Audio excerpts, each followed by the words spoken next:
the group had gotten together to put together a paper defining our position, which the primary contradiction was the trouble is we called it white skin privilege, is that we had privilege being white in this country just for being born, period. Yeah.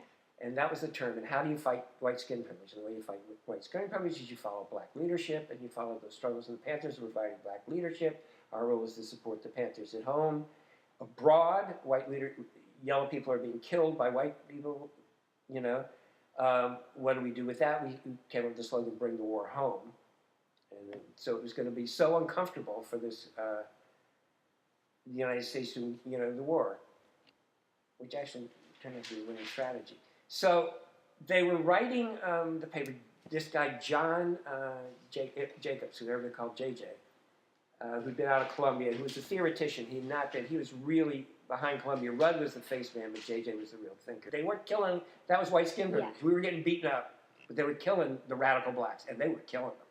That was the thing that I tried to explain to Laura. I said, you don't understand. They were walking in and just shooting them. That's it. You resisted. There's a gun.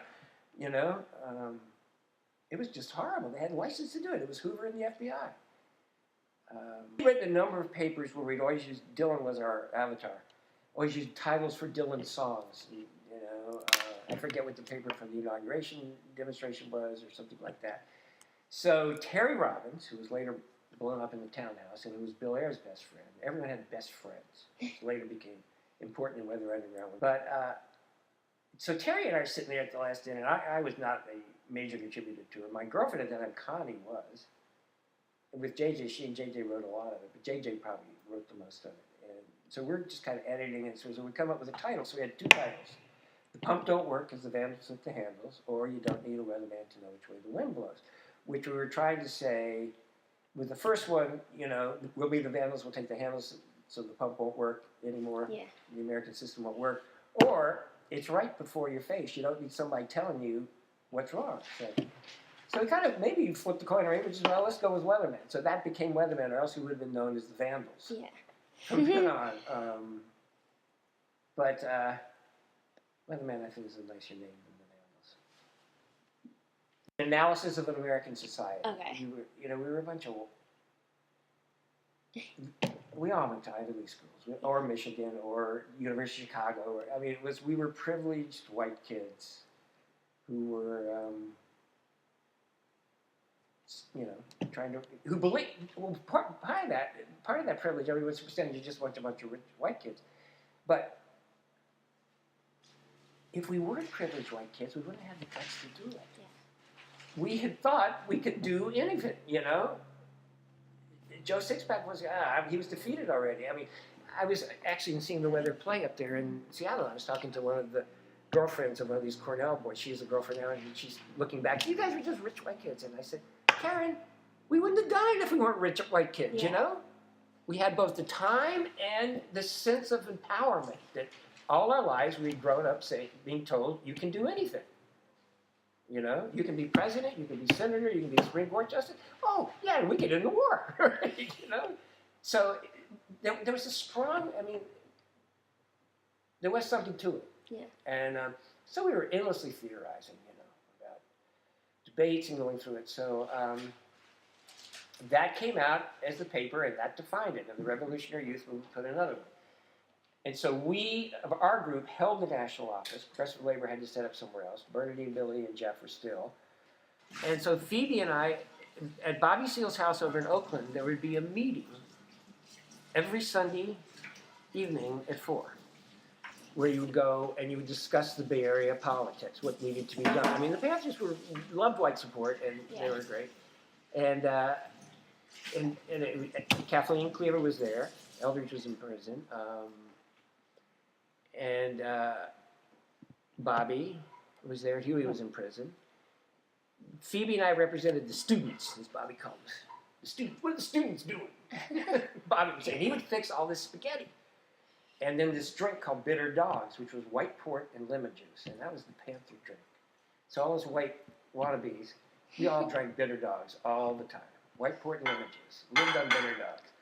And so Bobby would always in the meeting about 5:30 or 6. I said, well, the sketty's all gone. Yeah. The bitter dogs are all gone, and the weeds all gone. The meeting is over. But it was really like going over there, and it was such a all sense of privilege was gone at that stage. Yeah. My parents had disowned me. I didn't have a dime to my name.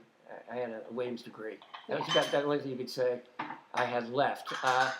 And it was just I had always been in support of the black movement, and we regarded ourselves as in support of the black movement, not leading the black movement. Yeah. We were there to be in support of the black movement. It was black leadership. That was what was important. Now, another thing happened that summer of '69 that was very vital in terms of both tactics, etc., was People's Park.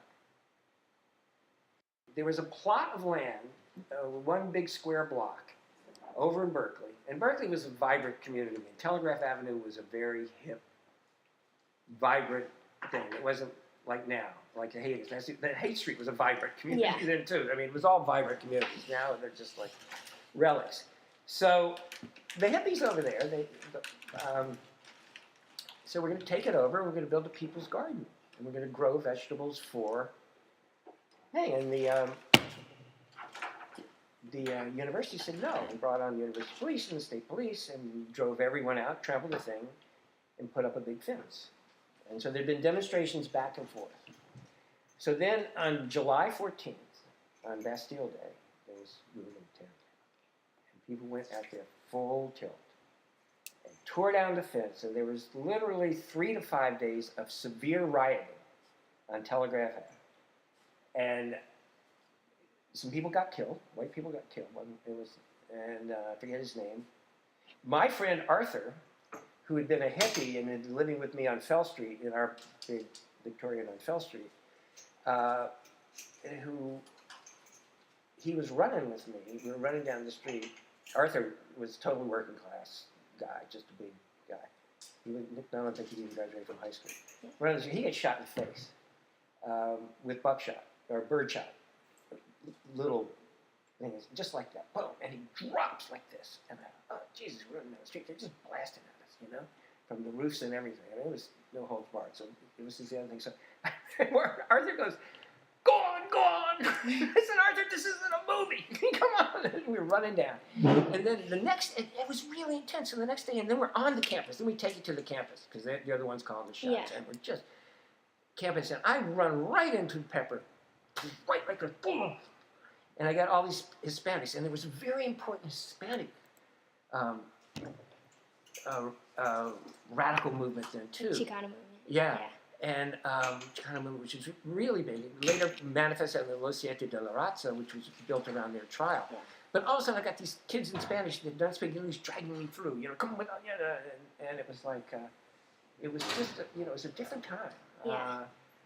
But that intensified. Okay, we have to play for keeps. Yeah. They're shooting us. They're shooting us in the street, So